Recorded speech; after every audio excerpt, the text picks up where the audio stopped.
वो मेरे ऊपर 2 मिनट हंस रहेंगे, मैं सहन कर लूंगा, परंतु उनके आने वाली पीढ़ियों को रोना न पड़े ऑक्सीजन की कमी के कारण।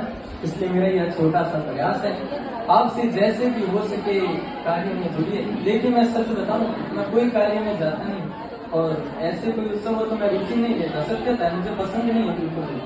परंतु आज से लगभग 2 महीने पूर्व अभी मेरी भागवत कथा थी जसू सर्किट पर। उसमें एकमात्र ऐसी नारी थी, रेशमा वर्मा जी, जिन्होंने बढ़ चढ़ करके हिस्सा लिया और अपने साथ नृत्य को स्त्रियों को भी लाते थे। तो मेरा भाव इसलिए इनके प्रति जागृत हो गया क्योंकि जो भगवान के प्रति समर्पित होता है ना, उसके लिए शहर यारी हर समय समर्पित रहता है कि वो भगवान से आधा घंटा 1 घंटा क्लास खत्म करके जल्दी से दौड़ती थी कि महाराज जी की कथा में ना जाए।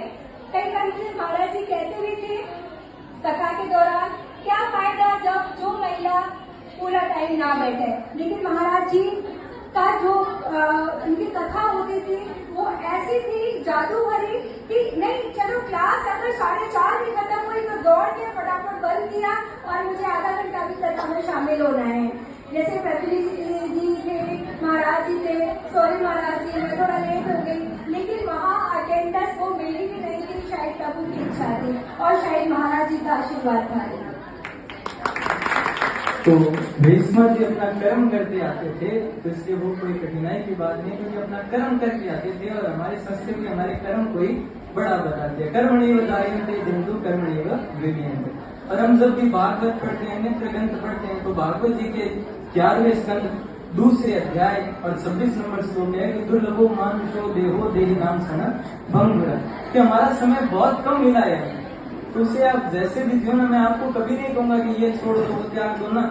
मैं वो वाला संत नहीं हूँ जो आपको कोई चीज त्यागने के लिए कहूंगा, क्योंकि आपको 83,99,999 योनि के बाद में मनुष्य की योनि मिली, वो त्यागने के लिए नहीं मिली।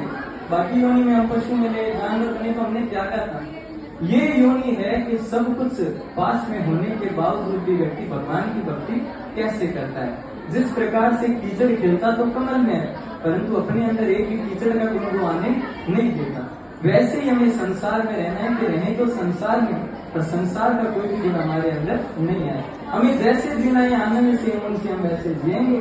और नित्य हमारी अभी पिंजरा रोड गौशाला गंगा दिल्ली में नित्य हम गौ माता की सेवा भी करते हैं सभी वहां पर।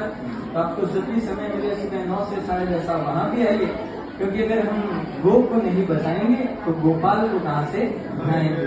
अगर गो को बचाएंगे तभी कृष्ण को हम बच पाएंगे। इसलिए 2 ही शिक्षा है कि गो माता से अर्थ है माता और पिता के।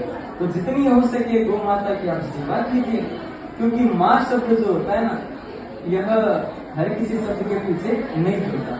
जीवात्मा, परमात्मा, महात्मा, तो माँ जुड़ करके किसी शब्द की महत्ता को भी बढ़ा देता है। इसलिए जितना हो सके माता पिता की सेवा कीजिए और प्रकृति की रक्षा कीजिए। बोलिए कृष्ण कन्हैया लाल की जय।